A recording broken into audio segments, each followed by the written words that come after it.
The alien ambassador's crystalline fingers trembled as Queen Helena's joke hung in the air like poison gas. What had been meant as diplomatic humor, a casual quip about humans breeding like rabbits, now watched the Zeridian delegates' bioluminescent patches flare from peaceful blue to violent crimson. The throne room's atmospheric processors whirred frantically, detecting elevated stress pheromones from 12 different species. Your Majesty, Ambassador Kethval's voice resonated through his translator with deadly precision. You have just declared biological warfare against the Zeridian collective. Helena's smile died. Royal Guard Captain Martinez stepped forward, his hand finding his plasma rifle's grip with practiced silence. The other delegates, a mixture of reptilian gektha, insectoid hive minds, and gaseous ethereals, shifted in their specialized atmosphere suits. What had been a routine trade negotiation was disintegrating into an interstellar incident. Princess Sarah, only 8 years old, sat beside her mother's throne in her miniature crown. Her wide eyes darted between the adults, sensing danger but not understanding its source. The child's fingers clutched her favorite toy, a stuffed rabbit her grandmother had given her. Ambassador, I believe there's been a misunderstanding, Helena said carefully. It was merely an expression. Expressions carry weight in the void of space, human queen. Kethval's red patches pulsed brighter. Your species' rabbit-like reproduction directly threatens the resource allocation we've spent 3 cycles negotiating. You mock our birth restrictions while your populations explode across 17 systems. The Gektha delegate hissed agreement. Its forked tongue tasted the air, sampling the chemical signatures of rising aggression. The mammals always hide aggression behind humor. Classic territorial expansion tactics. Captain Martinez's tactical display showed hull-mounted weapons on the alien ships, powering up in orbit. 3 destroyers, 2 carriers, and something his sensors couldn't identify. Earth's defense grid was formidable, but these weren't raiders or pirates. This was the combined military might of 4 interstellar civilizations. Daddy always says we multiply like bunnies when Grandma visits, Princess Sarah announced suddenly, her child's voice cutting through the tension. But that's because Grandma brings lots of presents and we all get excited and make noise. The throne room fell silent. Even the atmospheric processors seemed to hold their breath. Kethval's red patches flickered, cycling through colors rapidly. His elongated head tilted as his universal translator worked overtime parsing the child's innocent observation. The other delegates leaned forward, their various sensory organs focusing on the small human. Child offspring, the hive mind delegate buzzed through its synthetic vocal cords. Explain this multiplication of rabbit creatures during elder presence events. Sarah giggled, completely unaware that her words might prevent a war. It's not real rabbit, silly. Daddy means we get loud and bouncy like the bunnies in our garden. When Grandma comes, everyone gets happy and runs around and talks fast and eats too much cake. The ethereal delegate's form shimmered, its gaseous body coiling thoughtfully. The human offspring describes behavioral patterns, not reproductive cycles. Helena felt her heart hammering against her ribs. Her daughter's innocent explanation was somehow diffusing a situation that moments before had threatened to erupt into violence. The Queen glanced at Captain Martinez, who gave the slightest nod. His weapons remained ready, but the immediate threat level was dropping. You see, Helena said quietly, when humans say we breed like rabbits, we're describing enthusiasm and energy, not literal reproductive intent. Kethval's patches began cycling from red through orange toward yellow. His translator emitted a series of harmonic tones as his neural networks processed this cultural revelation. Your humor construct was metaphorical rather than declarative.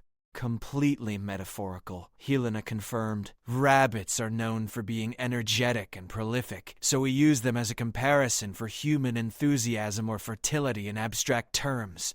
The Gektha delegate's hiss softened into what might have been laughter. The mammals use biological references for emotional states. Fascinating stupidity. Princess Sarah held up her stuffed rabbit. This is Bingo. He doesn't make babies. He just likes cuddles and tea parties. The tension fractured like breaking crystal. Several delegates made sounds that their translators rendered as amusement. Even the stoic hive mind's compound eyes seemed to brighten slightly. Kethval's patches stabilized a peaceful blue, though confusion yellow still flickered at their edges. This creates significant contextual revision of your earlier statement, human queen. Indeed it does, Helena agreed, fighting to keep relief from her voice. War had been averted by a child's innocent honesty, but the diplomatic waters remained treacherous. Captain Martinez received updates from orbit through his Neuralink. Weapons were powering down, but shields remained active. The alien fleet was retreating from attack formation but maintaining defensive positions.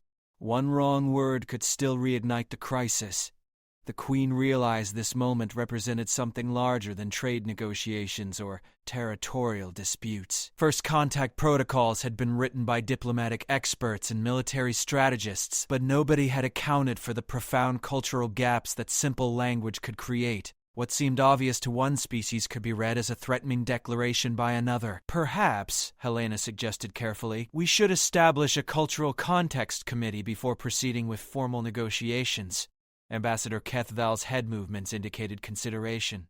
Agreed. This incident demonstrates dangerous potential for misinterpretation. Princess Sarah yawned, apparently bored by the adult conversation that had nearly started an interstellar war. Helena's mind raced ahead to the implications of what had just occurred. Her daughter's innocent words had not only prevented violence but potentially transformed how different species would communicate going forward. The Queen felt the weight of precedent settling around this moment like invisible chains. What happened here would be studied, analyzed, and referenced for generations. But first, they had to survive the next few hours of negotiations. The delicate work of rebuilding trust had only just begun, and Helena could feel the eyes of history watching. The orbital situation remained volatile despite the apparent de-escalation. Captain Martinez's tactical display showed the alien fleet maintaining defensive formation while additional ships jumped into the system.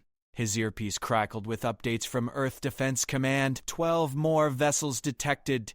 Unknown configurations. Recommend conditional yellow alert. Helena processed this information without letting it show on her face. The aliens were reinforcing their position, which meant either they expected treachery from humanity or faced pressure from their own leadership to project strength. Either possibility could restart the conflict her daughter's words had temporarily diffused. Ambassador Kethval's bioluminescent patches had stabilized at cautious yellow-green, but Helena noticed microfluctuations that her briefings had identified as stress indicators. The Zeridian was receiving communications through his implanted receiver, subtle head movements betraying internal dialogue with his superiors.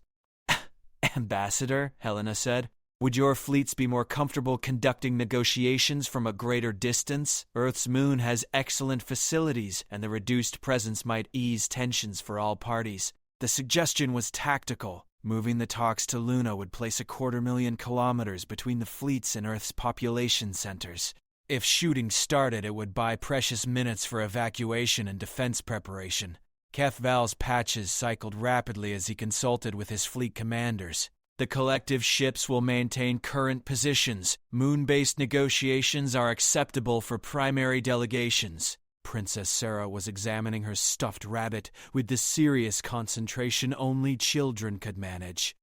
She held it up to her ear as if it were whispering secrets, then nodded gravely. "Bingo!" says the tall, shiny people look scared. The simplicity of the observation struck Helena like a physical blow. Children saw past diplomatic protocol to emotional truth. The aliens weren't angry or aggressive. They were afraid. The Queen studied the delegates with fresh perspective and found fear in every gesture and posture. The delegate's throat sac had contracted to minimal size, a defensive response. The hive mind's workers remained clustered protectively around their queen form. Even the gaseous ethereal had compressed its molecular structure into a tight spiral. These weren't conquerors or aggressors. They were frightened beings trying to protect their civilizations from what they perceived as human expansion. "Sarah's quite perceptive," Helena said gently. "Perhaps fear is the real enemy here, not misunderstanding." The hive mind's compound eyes refocused on the Queen. Fear serves survival. Humans expand across 17 systems in 2 cycles. Fear is rational response to territorial pressure. "But we're not expanding territorially," Helena replied. We're exploring. There's a significant difference. Keth Val's patches flared briefly. Distinction without meaning. Exploration leads to colonization. Colonization leads to resource competition. Competition leads to conflict. Captain Martinez stepped forward slightly, his movement calculated to project confidence without aggression. Your Majesty, perhaps we could address the root concerns directly rather than debating semantics. Helena nodded, grateful for her guard captain's tactical insight. What would ease the collective's fears about human expansion? Territorial restrictions? The Gekta delegate hissed immediately. Growth limitations. Population controls. The words hung in the air like a challenge. Lena felt the weight of Earth's 14 billion citizens, the colonial populations on 17 worlds, and the thousands of ships traveling between stars.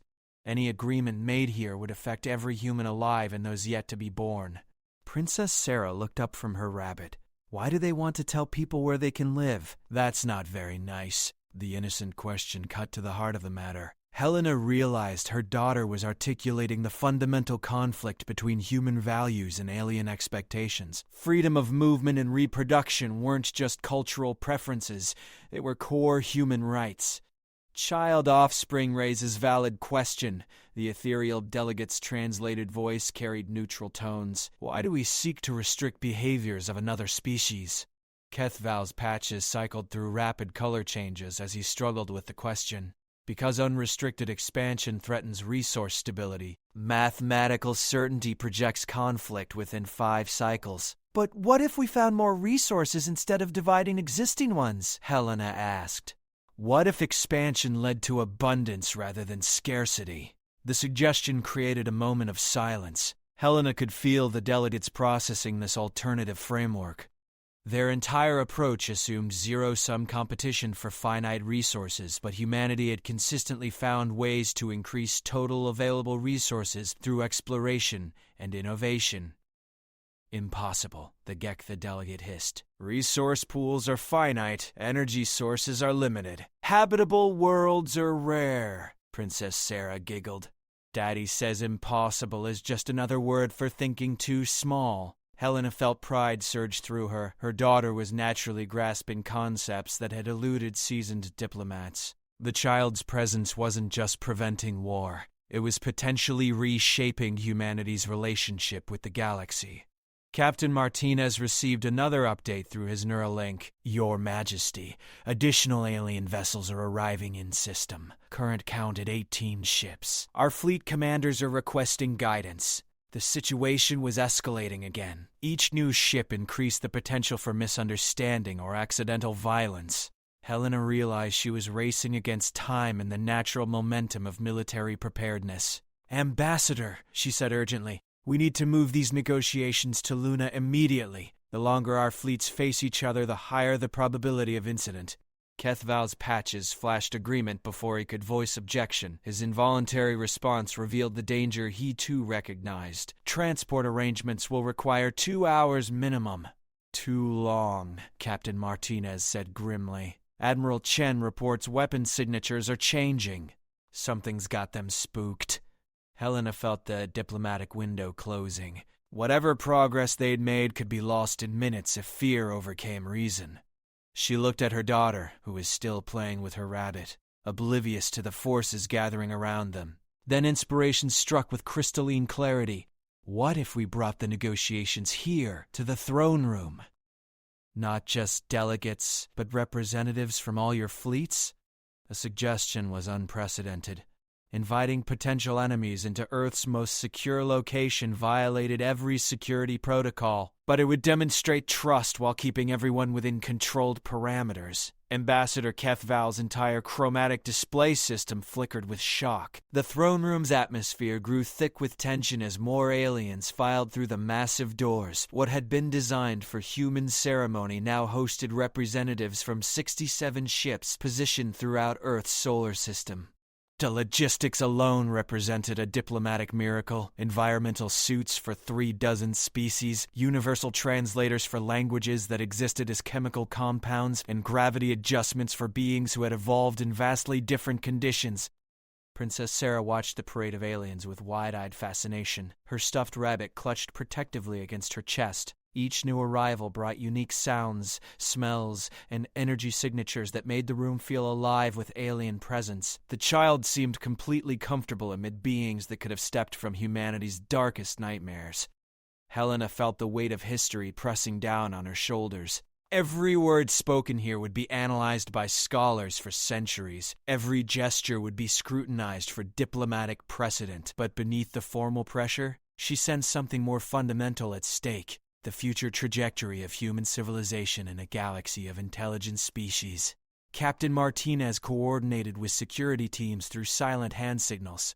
His men had positioned themselves strategically throughout the room, but their primary function had shifted from protection to observation. If violence erupted here, weapons would be useless against so many different physiologies and technologies. Success depended entirely on preventing conflict rather than winning it. The Gek, the military representative, was enormous compared to their diplomat, standing nearly 3 meters tall with armored scales that reflected the throne room's lights like polished metal. Its presence commanded immediate respect from other delegates, suggesting significant military rank within their hierarchy. Queen Leader. The Gek, the commander, spoke through a translator that rendered its voice as grinding stone. Your invitation demonstrates either great courage or spectacular foolishness. Helena smiled calmly. Perhaps both. But fear breeds isolation, and isolation breeds misunderstanding. We're here to build understanding. A crystalline being that had identified itself as from the Resonance Collective chimed musical tones that its translator rendered as, "Understanding requires truth. Will Queen Leader speak truth about human expansion?"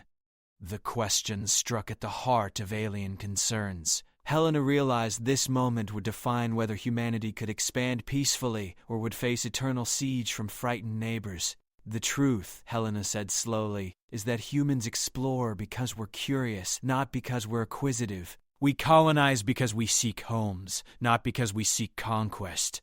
We multiply because we love life, not because we love dominance. Princess Sarah nodded seriously. And because making families is fun. Several aliens made sounds that translators interpreted as amusement, but the Gek, the commander's throat sac remained contracted. Intentions matter less than consequences, Queen Leader. Human colonies require resources. Resources are finite. Mathematics dictates conflict. But what if mathematics is wrong? Helena asked. What if resources can be increased rather than just divided? She gestured toward the room's holographic display, which materialized a 3-dimensional map of the local galactic arm. Look at what we're discussing. Thousands of star systems, millions of planets, countless asteroids and gas giants. We're arguing over resource scarcity in the face of resource abundance. The hologram showed human colonies as blue dots, alien territories as various colors. The vast majority of space remained black. Unexplored, unclaimed, unutilized. Helena watched understanding dawn on several alien faces as they grasped the scale of available territory. Kethval's patches cycled through rapid color changes. Unknown territories contain unknown dangers. Expansion into unmapped regions holds significant risk. Exactly, Helena agreed. Which is why cooperation makes more sense than competition. Pool resources for exploration, share discoveries, reduce individual risk while maximizing collective benefit. The concept was revolutionary in its simplicity. Instead of viewing the galaxy as a fixed resource requiring protection, Helena was proposing it as an expanding opportunity requiring cooperation. Princess Sarah stood up suddenly, her rabbit clutched in both hands. The child walked directly toward the massive Gek the commander, her small form dwarfed by the alien's armored bulk. Captain Martinez tensed, ready to intervene, but Helena raised a subtle hand to stop him.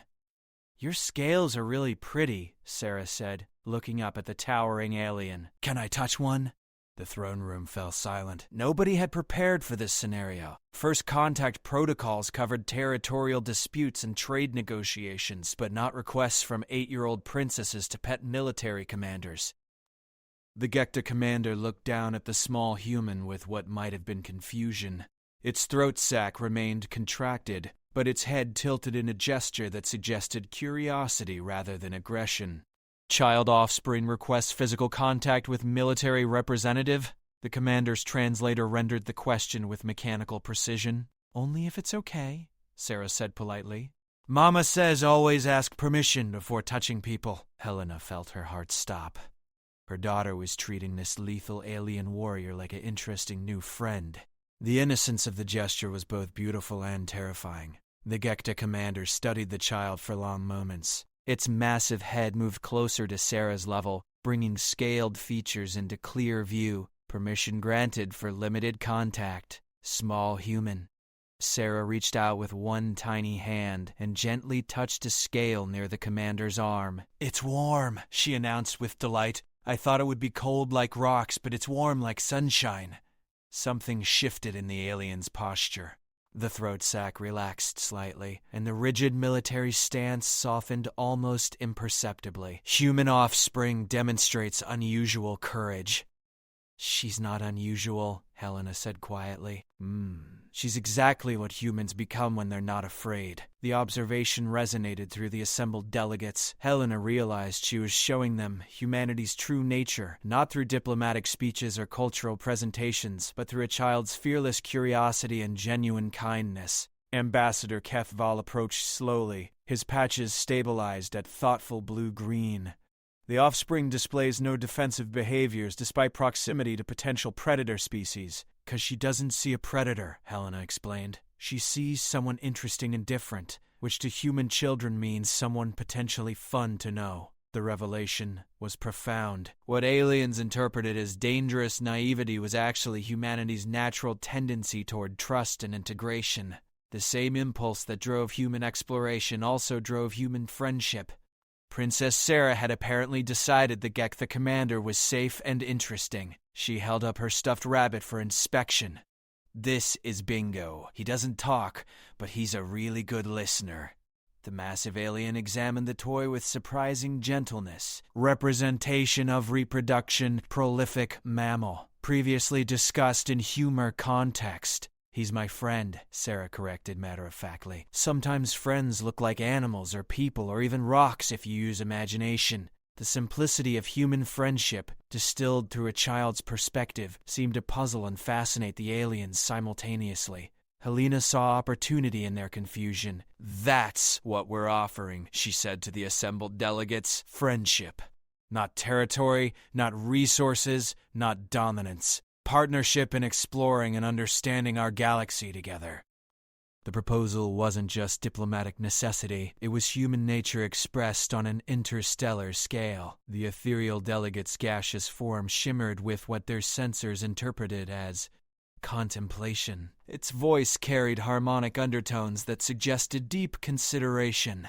Human child demonstrates integration impulse rather than competition drive. This suggests species-level behavioral pattern different from predictive models. Sarah had wandered over to examine the ethereal, her fascination unbounded by adult concerns about atmospheric incompatibility or molecular toxicity. Are you like a cloud? Can you make rain? The alien's form coiled more tightly, defensive mechanisms engaging automatically. But something in the child's tone, pure curiosity without fear, seemed to override protective instincts. Negative on precipitation capabilities. Molecular structure maintains coherence through electromagnetic manipulation. That sounds really hard, Sarah said sympathetically. Do you ever get tired from holding yourself together? The question was so unexpected that several delegates made sounds indicating surprise. Helena realized her daughter was anthropomorphizing the ethereal's existence, projecting human limitations onto an alien biology while simultaneously expressing concern for its well-being. Fatigue equivalent occurs during extended interaction periods, the ethereal admitted. Maintenance of solid interface requires significant energy expenditure. Princess Sarah nodded sagely, as if energy expenditure was something she dealt with regularly. When I get tired from holding my posture during formal dinners, Mama lets me lie down afterward. Maybe you could rest in a special room where you don't have to hold human shapes? Helena felt a surge of pride mixed with amazement. Her daughter was instinctively solving diplomatic problems that had stumped trained negotiators. The child was treating alien discomfort as a practical issue, requiring accommodation rather than a barrier preventing interaction. Captain Martinez stepped forward slightly. Your Majesty, we could configure the East Wing with atmospheric controls suitable for gaseous entities. The offer was tactical brilliance disguised as hospitality. Providing comfort accommodations would demonstrate human adaptability while creating positive precedent for future negotiations. More importantly, it showed willingness to invest resources in alien convenience. The hive mind delegate suddenly buzzed with activity. Its worker forms clustered around the Queen unit, antennae touching in rapid communication. When they separated, the Queen unit's compound eyes fixed on Princess Sarah with laser intensity. Collective inquiry. Human offspring appears to process multiple species requirements simultaneously without hierarchical prioritization. Explain mechanism. Sarah looked confused by the complex question. She turned to her mother with a slight frown. What's hierarchy whatever mean? They're asking how you can be nice to everyone at the same time, Helena translated. Oh! Sarah's face brightened. That's easy. Everyone has feelings, so everyone deserves kindness. Mama taught me that. The simple moral principle hit the assembled aliens like a philosophical earthquake. Most species had evolved hierarchical social structures based on competition for resources. The concept of universal kindness appeared genuinely foreign to their understanding. Kethval's patches cycled through colors rapidly as his neural networks processed the implications. Human child rearing includes instruction in cross-species empathy, not specifically cross-species, Helena replied. Universal empathy. We teach children to consider the feelings and needs of all sentient beings. The Gektha commander's throat sac had fully relaxed during its interaction with Sarah. When it spoke, the grinding stone voice carried different undertones. Military analysis suggests this creates vulnerability to exploitation by aggressive species. Sometimes, Helena admitted. But it also creates the possibility for relationships that transcend competition, like friendship. Princess Sarah had apparently grown bored with standing still and had begun wandering among the aliens, examining each with scientific curiosity. She paused before a delegate whose species hadn't been introduced, a bipedal being with features that seemed to shift between forms as Helena watched. You keep changing, Sarah observed. Are you magic? The shape-shifting alien's form stabilized into something vaguely humanoid. Its voice emerged from multiple vocal sources simultaneously, creating an unsettling harmonic effect. Species designation, morphic. Physical adaptation enables survival across diverse environmental conditions. Can you look like me? Sarah asked with delight. The question created immediate tension. Several delegates made warning sounds as the morphic's form began flowing toward human configuration. Shape-shifting species were often viewed with suspicion by non-morphic entities, and mimicry could be interpreted as threat preparation. But Sarah showed no fear as the alien altered its appearance to approximate a human child. The resemblance was imperfect, proportions slightly wrong, features not quite aligned, but recognizably human-like. That's amazing, Sarah exclaimed, clapping her hands. Can you teach me how to do that?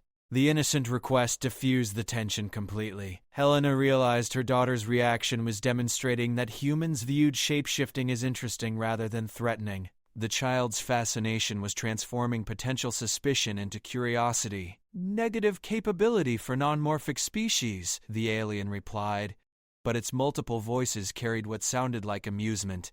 However, observation learning might provide partial understanding of transformation processes. Sarah nodded enthusiastically. I like learning about how things work. Ambassador Kethval approached Helena directly, his patches stabilized at decision blue. Queen Leader, the offspring has significantly altered collective assessment of human species characteristics. Previous conflict probability calculations require comprehensive revision. Helena felt hope rising in her chest. What kind of revision? Cooperation probability is increased from 15% to 67% based on observed behavioral patterns, Kethval replied. Human child demonstrates integration, impulse that suggests species-wide compatibility with peaceful coexistence. But the Gektha commander raised a scaled hand. Single sample analysis, insufficient for species-wide conclusions. Human offspring may represent statistical anomaly rather than representative behavior. The objection was valid from their perspective, but Helena knew something they didn't. Princess Sarah wasn't exceptional among human children. She was typical. Human children naturally displayed the behaviors that aliens found remarkable: curiosity over fear, kindness over competition, inclusion over exclusion. "Would you like to meet more human children?" Helena offered. "We could arrange educational exchanges, cultural presentations, interaction opportunities." The suggestion represented a massive shift in diplomatic protocol. Instead of negotiating between governments and militaries, Helena was proposing grassroots relationship building between species. Princess Sarah looked up from her examination of the morphic delegate. "Can I have alien friends? That would be really exciting." Her enthusiasm was infectious. Even the stoic hive mind seemed to animate slightly at her excitement. Helena realized they were witnessing something unprecedented in galactic history: the birth of truly peaceful first contact, catalyzed by a child's innocent wisdom. The breakthrough moment arrived when Princess Sarah did something completely unexpected. She walked to the center of the throne room and sat cross-legged on the floor, placing her stuffed rabbit in her lap. "Would everyone like to sit in a circle? It's easier to talk when nobody's looking down at anybody else." The suggestion was revolutionary. Diplomatic protocols involved carefully arranged seating hierarchies designed to reflect power relationships and species requirements. But Sarah was proposing equality, everyone at the same level, regardless of size, species, or status. Helena held her breath as delegates exchanged glances. This was either going to work brilliantly or catastrophically. Ambassador Kethval was the first to move, lowering his crystalline form to approximate sitting position. The gesture triggered a cascade of movement as other aliens followed suit. Within minutes, the throne room hosted the galaxy's most unusual diplomatic circle. Beings who had arrived ready for war were now seated like children at story time, their forms adapted to ground level with varying degrees of success and comfort. "This is better," Sarah announced happily. "Now we can all see each other properly." Captain Martinez remained standing, but Helena could see tension leaving his shoulders as weapons remained holstered throughout the circle. The physical act of sitting had somehow psychologically disarmed everyone present. The ethereal delegate's gaseous form had spread horizontally, creating what might be considered a sitting position. Configuration enables enhanced communication efficiency through equalized perspective angles. Plus, it's more friendly, Sarah added. Friendly is important for making peace. The child's simple wisdom struck at the heart of what had been missing from traditional diplomacy. Friendship was being offered as an alternative to the complex web of treaties, trade agreements, and mutual defense pacts that typically characterized interstellar relations. Kethval's patches had settled into steady blue-green contemplation. Human offspring proposes friendship paradigm as basis for species interaction. This suggests alternative to standard territorial negotiation models. Friends share things instead of fighting over them, Sarah explained patiently, as if teaching basic concepts to particularly slow students. If someone has toys I want to play with, I ask if we can play together instead of trying to take them away. The Gektha commander's throat sac had remained relaxed since Sarah's initial contact. When it spoke, the grinding voice carried thoughtful undertones. Sharing model requires trust establishment. Military doctrine assumes trust impossibility between competitive species. But you're not competitive if you're friends, Sarah pointed out. Friends help each other win at different things. Halen watched alien delegates processing this concept with visible difficulty. Most species had evolved in environments where cooperation was limited to genetic relatives or hierarchical pack structures. The idea of voluntary, non-competitive cooperation with unrelated beings challenged fundamental assumptions about survival and success. The morphic delegate had maintained its pseudo-human form during the seating transition. Its multiple voices harmonized into something almost musical. Human child proposes friendship cooperation as alternative to resource competition. Mathematical models suggest this could enable geometric expansion of available opportunities rather than linear division of existing resources. Exactly, Helena said, seizing the opening. When humans work together, we accomplish things impossible for individuals. The same principle could apply between species. Princess Sarah yawned suddenly, reminding everyone that despite her diplomatic impact, she remained an 8-year-old child, operating past her usual bedtime. But instead of asking to leave, she snuggled closer to her mother while maintaining her position in the circle. "Are we gonna be friends now?" she asked the assembled aliens. "Because that would make me really happy." The question hung in the air with profound weight. 67 ships remained positioned throughout the solar system, weapons systems ready but not actively targeting. Thousands of careers and potentially millions of lives hung on the response. Ambassador Kefval's patches cycled through the full spectrum before settling on warm, yellow. Zeridian Collective expresses willingness to explore friendship paradigm with human species.